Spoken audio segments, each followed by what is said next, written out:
बेटा पार्टी जैसा कि अर्थव्यवस्था का पहला पार्ट आपके चैनल पर अपलोड कर दिए हैं। आपका चैनल का नाम है बेटा लोग वन स्टेप फॉर स्टडी। आज उसमें आपको 6 योजनाएं पढ़ाए थे और बाकी के 6 योजना इसमें आपको पढ़ाएंगे। और उस 6 योजना में क्योंकि उतनी महत्वपूर्ण बातें नहीं हैं, इसलिए कुछ चीज़ें आपको पहले इसमें हम जोड़ देंगे और जोड़ने के तत्पश्चात वो 6 योजना भी पढ़ा देंगे, जिससे आपका लगभग इधर सामने का जो क्वेश्चन है इसमें से आपका जो क्वेश्चन श्योर अनसर्टेन आने वाला है 1 से 2 नंबर, वो आपका करेक्ट हो जाए। अर्थव्यवस्था में बेटा लोग एक चीज़ होता है अर्थव्यवस्था क्षेत्र। हम यहाँ पे बड़ा सीमित समय में सीमित बातें रखने वाले हैं कि क्षेत्र को 3 भागों में बांटा गया है। परीक्षा में बहुत बार आता है बेटा। एक होता है बेटा प्राथमिक, दूसरा होता है द्वितीयक क्षेत्र बेटा, और तीसरा होता है बेटा लोग तृतीयक क्षेत्र। आप ध्यान दें, डायरेक्ट हम क्षेत्र पर चले गए। आपको मैं वहां लेके अभी नहीं गया जहां पे आपकी जो व्यवस्था है, यहाँ पे आपका पूंजीवादी अर्थव्यवस्था और राज्य अर्थव्यवस्था और मिश्रित अर्थव्यवस्था। तो जो हमारी अर्थव्यवस्था है, हमारे भारत देश की अर्थव्यवस्था है बेटा, वो कैसी अर्थव्यवस्था है बेटा? वो आपका है मिश्रित अर्थव्यवस्था। जबकि चाइना का कैसा अर्थव्यवस्था है बेटा? वो पूंजीवादी अर्थव्यवस्था है जहाँ पे सरकार का अंकुश होता है। जबकि हमारे यहाँ क्या होता है बेटा लोग कि मिश्रित अर्थव्यवस्था के अंतर्गत आता है। तो मिश्रित अर्थव्यवस्था भारत की अर्थव्यवस्था अगर परीक्षा में आता है जिसको आप लगाइएगा। अब इसमें ध्यान दीजिएगा, ये क्षेत्र जो अर्थव्यवस्था का क्षेत्र है, वो अर्थव्यवस्था का क्षेत्र जो है ये 3 भागों में बांट दिया गया है। कभी कभी यहीं से प्रश्न उठता है और अक्सर मैंने ये देखा है कि जब ये प्रश्न आता है तो बच्चे यहाँ पे विस्मृत हो जाते हैं। तो आपको विस्मृत होने की आवश्यकता नहीं है। आप इसको जानिए बेटा लोग कि क्या ऐसा है जो प्राथमिक क्षेत्र के अंतर्गत आता है। तो कुछ बातें आपको लिख के बता रहे हैं, जैसे बेटा लोग कृषि, पशुपालन। अब जैसे ही आपका कृषि आ गया, पशुपालन आ गया बेटा, मत्स्य पालन भी हो जाएगा, कुक्कुट पालन भी हो जाएगा। इस प्रकार के जितने भी सह संबंध, जैसे मत्स्य पालन, कुक्कुट पालन, ये सब जितने भी आपके कृषि विभाग के अंतर्गत आते हैं, वो सब के सब आपके किस में आते हैं बेटा? प्राथमिक क्षेत्र के अंतर्गत आते हैं। इस क्षेत्र को आप याद कर लीजिएगा। तथा इसके साथ ही साथ एक बात और याद रखिए, मोटा मोटा बेटा, खनन की जो व्यवस्थाएं हैं, ये सब के सब आपके इतने टॉपिक पर आप केयर करिएगा। बहुत कम शब्दों में, बहुत कम बातें में आपको पूरा निचोड़ बताना चाहते हैं। इसी वाले इन्हीं शब्दों में से एक शब्द अगर यहाँ से क्वेश्चन उठता है तो आएगा। इसलिए आप अच्छे से याद कर लो कि कृषि, मत्स्य पालन और कुक्कुट पालन और साथ ही साथ बेटा खनन विभाग या आपका बेटा लोग पशुपालन, ये सब के सब प्राथमिक क्षेत्र के अंतर्गत आते हैं। अब प्राथमिक क्षेत्र के जो संलग्न माने श्रमी होते हैं, जो श्रम होते हैं, श्रम की जो प्रकृति होती है, ये श्रम करने वालों की प्रकृति, श्रम प्रकृति अर्थात जो श्रम कर रहे हैं उनको बेटा लोग रेड कॉलर जॉब कहते हैं। इस नाम से जाना जाता है। क्वेश्चन आपसे कह सकता है कि यदि कोई व्यक्ति कृषि में काम कर रहा है तो उसे श्रम प्रकृति उसकी क्या है? तो वहाँ पे दिया रहेगा red collar job, white collar job and बेटा ब्लू कॉलर जॉब, या फिर कोई और collar job, yellow collar job, कोई भी कह देगा। तब उसमें आप क्या लगाओगे? ऐसे विभाग को प्राथमिक क्षेत्र कृषि, पशुपालन, मत्स्य पालन, खनन, श्रम प्रकृति को और इसमें कार्य करने वाले को रेड कॉलर जॉब कहा जाता है बेटा। अब यहाँ पे थोड़ा सा आप क्लियर करेंगे। द्वितीयक की ओर हम लोग चल रहे हैं। अब बेटा द्वितीयक में क्या होता है? द्वितीयक माने उद्योगपति। क्या बेटा होता है? अर्थव्यवस्था का जो द्वितीयक क्षेत्र है, प्राथमिक क्षेत्र के उत्पादों को गतिविधि में कच्चे माल को लेना। आई मीन जैसे एग्जाम्पल के लिए समझो, आपका गेहूं पैदा हो गया तो गेहूं को ले जाके क्या किया बेटा? उसको आटा बना दिया और आटा से बहुत सारे आइटम बना दिए। तो जो वो सब आइटम आते हैं वो सब आपके अंतर्गत किसके अंतर्गत आ जाएंगे? वो सब द्वितीय क्षेत्र के अंतर्गत आ जाएंगे। अर्थात जहां पशु प्राथमिक क्षेत्र के कच्चे मालों का उपयोग बना के नए नए माल आइटम तैयार किए जाएं, वो आपके आइटम किसके अंतर्गत आते हैं बेटा लोग? द्वितीयक क्षेत्र के। इसीलिए इसको एक क्षेत्र और दिमाग में रखो, उद्योग क्षेत्र के नाम से भी जाना जाता है। इसको आप उद्योग क्षेत्र भी कह सकते हैं, और जो उद्योग क्षेत्र होता है उसी को द्वितीयक क्षेत्र कहते हैं। अब आपके दिमाग में आ जाना चाहिए, जैसे कच्चा लोहा है, कच्चा लोहा इस्पात है, अब इसका कारखाना लग गया, लोहा इस्पात कारखाना, ये जहां लग गया वो किसके अंतर्गत आ जाएगा बेटा? उद्योग है ना। ये लोहे से इस्पात से बहुत सारे आइटम बनाया जा रहा है, तो अर्थात ये क्या है बेटा? उद्योग है। और उद्योग के माध्यम से जो वस्तुएं बनाई जाती हैं वो द्वितीयक क्षेत्र के अंतर्गत आती हैं।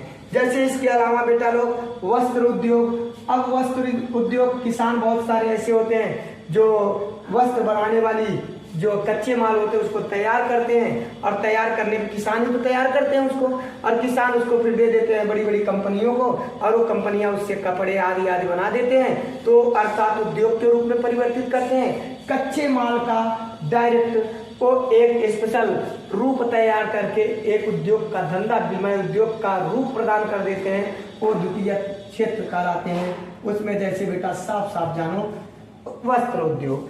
वस्त्र उद्योग के अलावा भी बहुत सारे हैं, तो समझ गए आप लोग बेटा। जैसे वाहन है, इलेक्ट्रॉनिक सामान है, मान लो इलेक्ट्रॉनिक सामान है। अब ये शब्द के साथ साथ आपको ये भी समझने की जरूरत है कि द्वितीयक आपका उद्योग क्या है, जो प्राथमिक क्षेत्र के अंतर्गत जो द्वितीयक क्षेत्र में उपयोग करके उद्योग कर लिया जाता है उसे द्वितीयक उद्योग कहते हैं, द्वितीयक क्षेत्र कहते हैं। अब इसमें श्रमिक होते हैं बेटा। श्रमिक में कई प्रकार के श्रमिक होते हैं, कुशल श्रमिक और साधारण श्रमिक, सामान्य श्रमिक कहोगे, सामान्य श्रमिक। अब बेटा जो कुशल होते हैं उनको क्या कहते हैं बेटा? White collar job. और जो बेटा साधारण होते हैं उन्हें ब्लू ऐसे ब्लू कॉलर जॉब कहते हैं। ठीक है, श्रमिकों के नाम है। बात समझ में आया बेटा लोग? ये श्रमिकों के नाम है। अब इसके तत्पश्चात आपका तृतीयक क्षेत्र क्या है? ये क्या होता है? इस क्षेत्र के अंतर्गत विभिन्न प्रकार का जो सेवाएं दिया जाता है। क्या दिया जाता है? सेवाओं का उत्पादन, सेवा दिया जाता है। सेवा क्षेत्र क्या है बेटा? सेवा क्षेत्र मतलब आप समझते हैं बैंक। जैसे बैंक आपके सेवा में क्या है, कार्य कर रहा है? इंटरनेट बेटा बैंक है, इंटरनेट है, और चिकित्सा, शिक्षा, पर्यटन, चिकित्सा, शिक्षा, पर्यटन, ये सब आपके बेटा लोग क्या है? ये सब जो सेवा क्षेत्र होते हैं जो आपके जीवन में सेवा की दृष्टिकोण से कार्य करते हैं, जैसे बैंक, इंटरनेट, चिकित्सा, शिक्षा, पर्यटन। अब इसके मतलब को जब आप समझ लेंगे, इसमें से कई, अब जैसे आ गया टेलीविजन। टेलीविजन किस क्षेत्र का है? कौन सा क्षेत्र है? तो द्वितीयक है ना, क्योंकि इलेक्ट्रॉनिक सामान है वो, और इलेक्ट्रॉनिक आपको कर दिया तो द्वितीयक हो गया। बात समझ में आया? मोबाइल का इंटरनेट क्या है? आपका तृतीयक है, लेकिन मोबाइल आपका जो मशीनरी तैयार किया गया इलेक्ट्रॉनिक है। बात समझ में आया? तो अर्थात बेटा लोग इसको आपको समझा दिया गया। प्राथमिक क्षेत्र वो क्षेत्र है जिसके अंतर्गत आप देख रहे हैं कि एक तरीके से किसान भाई काम करते हैं, उनको रेड कॉलर जॉब कहा जाता है। द्वितीयक में दो आते हैं, एक व्हाइट कॉलर जॉब और एक क्या होता है बेटा? Blue collar job. और इस क्षेत्र इसे जो है जो कुशल श्रमिक होते हैं उन्हें व्हाइट, और जो आपके सामान्य होते हैं जैसे कुल मिला के मिस्त्री और लेबर, इस तरीके की बात कर रहे हैं। तो मिस्त्री का मतलब जो इन सब के विभाग में एक इंजीनियर टाइप होता है, वो इंजीनियर आपका एक तरीके से कुशल श्रमिक हुआ, तो उसको व्हाइट कॉलर जॉब कर दिया जाता है। और जबकि उसके साथ में जो कार्य करते रहते हैं मजदूर, जो उसको ले आके दे देते हैं, ये सब सामान्य मजदूर हैं, अर्थात इनको सामान्य श्रमिक कहा जाता है, इनको ब्लू कॉलर जॉब कहा जाएगा। अब इसके बाद बेटा लोग आप आगे देखिए। अब आप लोगों का आता है 7वीं पंचवर्षीय योजना। 6 पंचवर्षीय योजना पढ़ने के बाद जो 7वीं पंचवर्षीय योजना है, 7वीं के बाद आप लोग बेटा लोग एक बात ध्यान रखना कि 7वीं 7वीं के बाद 8वीं, 8वीं के बाद 9वीं, 9वीं के बाद 10वीं, और 10 के बाद बेटा 11वीं और 12वीं। 12वीं पंचवर्षीय योजना तक ये चला। अभी 12वीं पंचवर्षीय योजना ही चल रहा है, जो पीछे की सरकार ने बनाया था उसी योजना आयोग के तहत ये चल रहा है। अब इसमें आप लोगों का जो 6 पढ़ाई, वो 6 तो इतने महत्वपूर्ण है कि जो आपके एग्जाम में अगर योजना से आ रहा है तो निश्चित ही उसी 6 के अंतर्गत आ जाएगा। हमने आपको जब 6 बताया तो 6 में चूंकि यहाँ पे साफ हो चुका है, तो पहला, 5वां और 6वां पंचवर्षीय योजना ऐसा था, आपने जैसा कि देखा कि ये जो है पूर्णतः अपने लक्ष्य को प्राप्त कर लिए, बाकी कारण आपको उसमें स्पष्ट किया गया है। अब यहाँ पे जो आपका 7वीं पंचवर्षीय योजना था बेटा लोग, ये चला आपका 85 से 90 तक, 1985 से 1990 तक। इस पंचवर्षीय योजना का भी जो लक्ष्य रहा, वो लक्ष्य रहा बेटा 5, कितना रहा, 5% GDP बनाने का लक्ष्य रहा। अब प्राप्त किया 6.02%, अर्थात ये भी योजना कहीं ना कहीं जाके क्या हो गया बेटा लोग, सफल हो गया। अर्थात 6 के अलावा क्या हो गया बेटा, 7। आप पंचवर्षीय योजना में आप देख रहे हैं कि पहला, 6वां और 5वां, 6वां, 7वां, ये पंचवर्षीय योजना ऐसी रही जो अपना जो GDP का लक्ष्य रखा, वो लक्ष्य उन्होंने क्या कर लिया, पूरा कर लिया। अब इसके तत्पश्चात इसमें आप बस छोटी छोटी बातें जान लीजिए, बस हो गया। इसके बाद आपका आता है 8वीं पंचवर्षीय योजना। 8वीं पंचवर्षीय योजना 1992 से शुरू होकर 1997 तक चला। 2 वर्ष का बीच में इन लोगों ने फिर से छोटे छोटे टुकड़ों में इन्होंने लक्ष्य बनाया, लक्ष्य को पूरा करने का प्रयत्न किया। ठीक है ना। ये परीक्षा के दृष्टिकोण से जितने इम्पोर्टेंट है आपको बता रहे हैं, क्योंकि पेट का एग्जाम है और बहुत ज़्यादा समय भी नहीं है, बस 2-4 दिन में आपका परीक्षा होने वाला है। तो ये ध्यान रखिए कि 92 में क्या किया इन्होंने, 92 में जो लक्ष्य माना इन्होंने 5.6 का लक्ष्य माना। कितने का लक्ष्य माना बेटा, 5.6 का। अब प्राप्त कितना किया बेटा लोग, 6.8। अब आप देख पा रहे हैं कि 6.8 का लक्ष्य प्राप्त किया इन्होंने, अर्थात इनका ये भी योजना क्या हो गया, सफल हो गया। 6वां, 7वां के बाद क्या हो गया बेटा, ये 8वीं योजनाएं। यही मात्र योजनाएं यहीं पे अब समापन होता है। बाकी आप लोग का जितना योजनाएं था ये सफल योजना नहीं हुआ। हाँ, इसमें से आपका एग्जाम में आ सकता है कि किसमें कौन सा योजना है। तो 12वीं योजना में जो लक्ष्य रखा गया था, शुरुआत में तो 12वीं योजनाओं में 9% का लक्ष्य रखा गया था। बाद में इसको संशोधित करके कितने परसेंट का लक्ष्य रख दिया गया बेटा, 8% का लक्ष्य रख दिया गया। और ये 12वीं योजना जो है ये प्रारंभ हुआ 1 अप्रैल 2012 से, और ये प्रारंभ हुआ योजना अभी भी क्या हो रहा है, उसी योजना के अंतर्गत चल रहा है। अभी 13वीं पंचवर्षीय योजना क्या हुआ, अभी लागू नहीं हुआ है। ठीक है ना। 12वीं पंचवर्षीय योजना तक, उसके बाद वो अपनी नीति आयोग आ गया।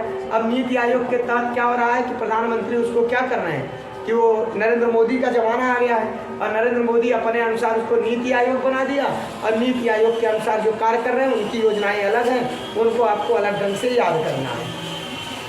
यहाँ पे 9वीं में क्या हुआ बेटा लोग, 9वीं का योजना जो था 6.5 माना इन्होंने, 6.5 माना, 5.4 प्राप्त किया। ध्यान दीजिएगा। अब 9वीं योजना जो था बेटा 97 से 2002। अब इसके बाद 2002 के बाद बेटा लोग, इसके बाद योजनाएं रुका नहीं है, आप ये ध्यान रखिए। 2002 से 2005, अब 2002 से 2007, और 2007 से 2000, माने कुल मिला के 12, आप ऐसे कर दीजिए। 2012 तक ये योजनाएं चली। इसके बाद बीच में यहाँ पे जरा सा भी गैप नहीं है। अब 12 के बाद कहाँ चला बेटा लोग, ये कहाँ चला, 12 से 17। लक्ष्य क्या रखा गया, 12 से 17। अब आपका क्या चल रहा है, 22। लेकिन 14 में ही कौन आ गए, नरेंद्र मोदी आ गए। आई में बीजेपी की सरकार बनी तो उनकी योजनाएं उनके अनुसार चल रहा है। तो ये 12 से 17 के बीच का जो लक्ष्य रखा था वो क्या रखा था, 9। बाद में उसको इम्प्रूवमेंट कर दिया गया, अर्थात संशोधित कर दिया गया, और संशोधित करके कितना बना दिया गया, 8 बना दिया गया। इसी तरीके से आपका क्या किए बेटा, जो 10वीं पंचवर्षीय योजना था इसमें 8 मानक माना, 7.5 प्राप्त किया, 7.5 प्राप्त किया। और 9वीं में 11वीं में 9 माने और कितना प्राप्त किए बेटा 8.3 जीडीपी प्राप्त किया। इसमें मात्र इतने ही पॉइंट इम्पोर्टेंट है और बहुत ज़्यादा समावेशी शिक्षा वगैरह है, समावेशी विकास है, समावेशी टाइप का कुछ करके इन लोगों ने अपना कार्य किया कि उसमें तीव्रतम समावेशी विकास 11वीं में क्या किया, तीव्र गति से क्या करना चाहते थे, समावेशी विकास। समावेशी विकास का मतलब चारों दिशाओं में, सभी दिशाओं में विकास करने का प्रयत्न कर रहे थे। बात समझ में आया कि नहीं आया बेटा लोग? और 9वीं में क्या हुआ, न्यायपूर्ण वितरण और समानता के साथ विकास करना चाहते थे। 9वीं में क्या करना चाहते थे, न्यायपूर्ण विकास, न्यायपूर्ण विकास, समानता और विकास के बाद समानता का भी ध्यान दिया, ठीक है ना। ये सब है। फिलहाल आप लोग इधर ये थोड़ा सा आप केयर कर लीजिए। इसके तत्पश्चात आपका कुछ पॉइंट इसमें हम बताने चल रहे हैं जो इम्पोर्टेंट है हमारे पीछे के दृष्टिकोण से आपके लिए बहुत ज़रूरी है। इसको थोड़ा सा आप लोग केयर कर लेंगे बेटा लोग। इसमें कुछ योजनाएं हैं जो आपके परीक्षा में कल आ सकता है, माने 14 तारीख 15-16 को जिनका भी परीक्षा उनमें आ सकता है। ध्यान रखिएगा, मैंने यहाँ पे बताया बड़ा सिंपल था, किस किस में प्रश्न आ सकता है, किस में विकास को उसने अपना प्राप्त किया। तो एक बात का ध्यान रखिए, पहला याद रखिए, उसके 5वें से 8वें तक, पहले में और फिर 5, 6, 7, 8 में इन्होंने अपना पूर्णतः क्या किया, लक्ष्य को प्राप्त कर लिया। पहले में क्यों नहीं प्राप्त कर पाए, पहले में क्यों प्राप्त किया, ये तो चलिए ठीक है। और दूसरे में नहीं प्राप्त कर पाए तो उसका कारण बताए, तीसरे में भी कारण बताए, चौथे में भी कारण बताए। हर स्थान पे कहीं न कहीं कोई कारण था जिसके कारण उन्होंने लक्ष्य को प्राप्त नहीं कर पाए। अब इसी कड़ी में आप लोगों का आता है बेटा एक कुछ योजनाएं हैं जो आपको बताने चल रहे हैं। जैसे बेटा अन्नपूर्णा योजना, अन्नपूर्णा योजना, ये अन्नपूर्णा योजना चला। इसमें आपका जो योजनाएं आएगा सिर्फ डायरेक्टली आएगा कि ये योजनाएं कब चला। तो अन्नपूर्णा योजना आपका जो चला सन कब चला बेटा, 2 अक्टूबर सन 2000 को। कितने को बेटा, सन 2000 को अन्नपूर्णा योजना को क्या किया, इन्होंने लागू किया जब उस समय इनका सरकार था। अब इसके बाद बेटा आपका राष्ट्रीय खाद्य सुरक्षा अधिनियम, राष्ट्रीय खाद्य सुरक्षा अधिनियम, ये बेटा 2013 में लाए। ये कब लाए बेटा लोग, 2013 में लाए। इसी तरीके से आपके कुछ योजनाएं मात्र 5, 7, 10 बताने वाले हैं जिसको आप अच्छे से याद कर ले। काम के बदले अनाज, एक योजना लाए, ये क्या लाए बेटा, काम के बदले अनाज, काम के बदले अनाज। ये कब लाए बेटा, 1977 और 78 के बीच में।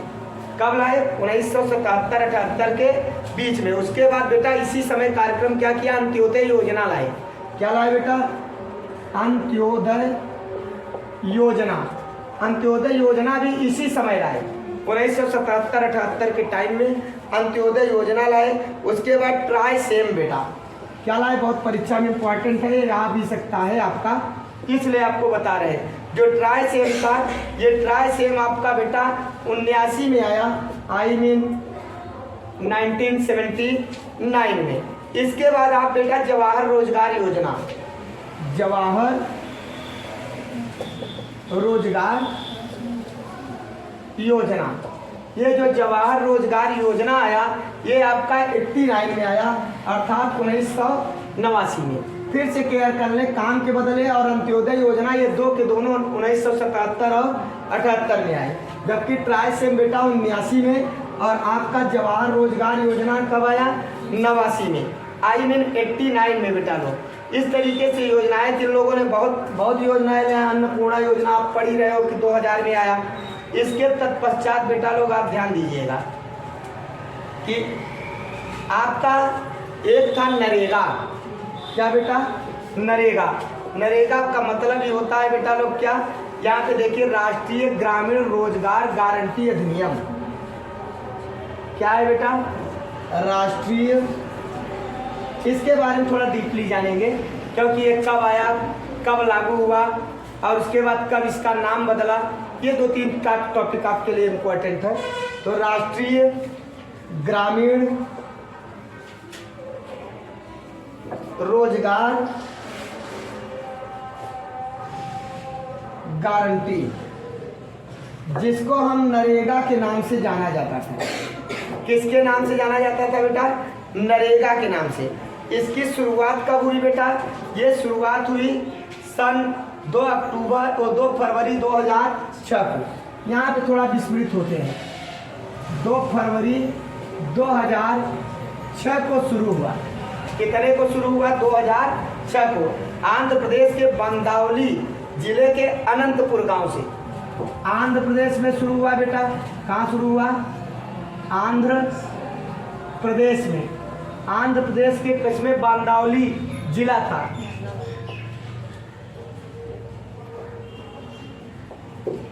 आंध्र प्रदेश के बांदावली या बांदावली जो भी कहिए, बांदावली में अनंतपुर गांव से। कहाँ से बेटा? अनंतपुर गांव से ये शुरू हुआ 2 फरवरी को। ये संपूर्ण भारत में नहीं शुरू होके एक गांव, एक जिला बता रहा है कि यहाँ से इसकी शुरुआत किया गया मनरेगा का, जिसमें आप देख ही रहे हैं कि अब हर गांव में हर प्रधान मनरेगा के लिए क्या कर रहे हैं? काम कर रहे हैं। इसमें क्या करते हैं कि 100 दिन की रोजगार की गारंटी होती है कि कोई भी स्त्री हो चाहे पुरुष हो, इनको क्या होगा? रोजगार हर गाँव में 100 दिन का मिलेगा। ठीक है ना? इसके तत्पश्चात बेटा ये 2 अक्टूबर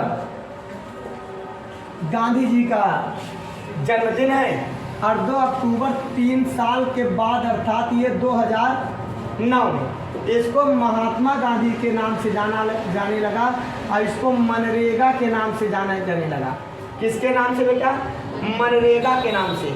महात्मा गांधी आगे जोड़ दिया गया रोजगार गारंटी योजना। महात्मा गांधी रोजगार गारंटी योजना, अर्थात ये जो था इसको हटा के महात्मा गांधी रोजगार गारंटी योजना कर दिया गया। अर्थात ये दिमाग में होना चाहिए। एक थे ज्या ब्रेंज। कौन थे बेटा? ज्या ब्रेंज। ये ज्या ब्रेंज की एक मस्तिष्क की उपज थी। किसकी थी बेटा? उन्हीं की सोच थी। और ये बेल्जियम के अर्थशास्त्री थे। कहाँ के थे बेटा? बेल्जियम के।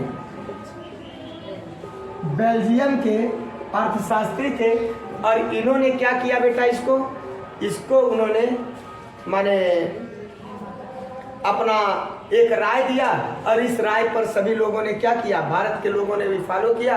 और आज एक तरीके से देखा जाए तो भारत का सबसे महत्वपूर्ण और सबसे बड़ा रोजगार ये है, क्योंकि इसके अंतर्गत लगभग हर गांव में काफ़ी मात्रा में हमारे गांव के जो लोग हैं वो इसमें काम करते हैं। और काम करने के लिए इन्होंने क्या किया कि मिट्टी का काम कराना शुरू किया, तालाब को खुदवाना शुरू किया, जिससे हमारा पर्यावरण भी ठीक रहे। और यहाँ पे पहले जब ये शुरू हुआ बेटा, लोग अनाज दिया जाता था। शुरुआत में इसमें अनाज दिया जाता था, लेकिन आज के डेट में क्या दिया जा रहा है? पैसा दिया जा रहा है। और सब पैसा पाकर उसमें 100 दिन का कार्य करते हैं। ठीक है ना? अब इसके बाद बेटा अगला आता है आपका सर्व शिक्षा अभियान। क्या आता है? इसको इसलिए बता रहा हूँ, यहाँ से संभव है आ जाए। सर्व शिक्षा अभियान ये सन 2001 डायरेक्ट आपका ऐसे आएगा। फैक्चुअल इंफॉर्मेशन है, डायरेक्ट आएगा। इसमें आपका क्या है? तो सर्व शिक्षा अभियान आपका कब चालू हुआ बेटा? देख ही रहे हो, मैंने आपको बता दिया। अब इसमें बेटा लोग कुछ चीज़ें आते हैं आपको लेके। बाकी एक योजना है जो प्रधानमंत्री नरेंद्र मोदी का है। आई मीन इनके लिए एक स्पेशली आप अपने अच्छे ढंग से तैयार कर लेना। श्योर एंड सर्टेन अगर यहाँ से योजनाएं तैयार हुआ कि यहाँ से आएगा, नहीं तो फिर डायरेक्ट कहाँ से आएगा? नरेंद्र मोदी की योजनाओं से, जहाँ पे उन्होंने बहुत सारी योजनाओं का क्या किया है? माने फॉलो कराया है, चल ही रहा है योजनाएं।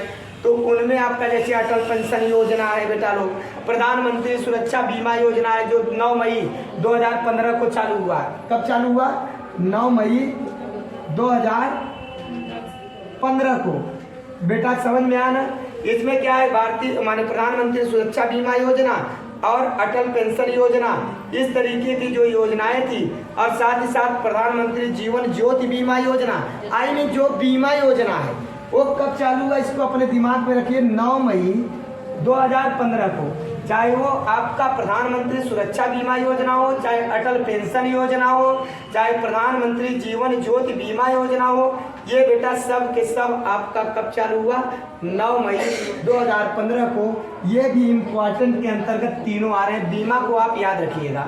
सर्व शिक्षा अभियान आपने जान लिया, और साथ में जब योजना समाप्त होता है तो योजना आपको कल बताए थे कि 15 अगस्त 2014 को, 15 अगस्त 2014 को योजना आयोग को समाप्त करके 1 जनवरी का बेटा 1 जनवरी 2015 को इस योजना का क्या किया? इन्होंने शुभारंभ किया। समझ में आ रहा है? इस तरीके से आप लोगों का जो अर्थव्यवस्था है बेटा ये समाप्त होता है। अब इसके तत्पश्चात आप लोगों को एक थोड़ा सा माने फिर से एडवाइस देना चाहते हैं कि आप लोग कुछ करिए न करिए, इस योजना के साथ सिर्फ नरेंद्र मोदी की योजना को जोड़ लीजिए।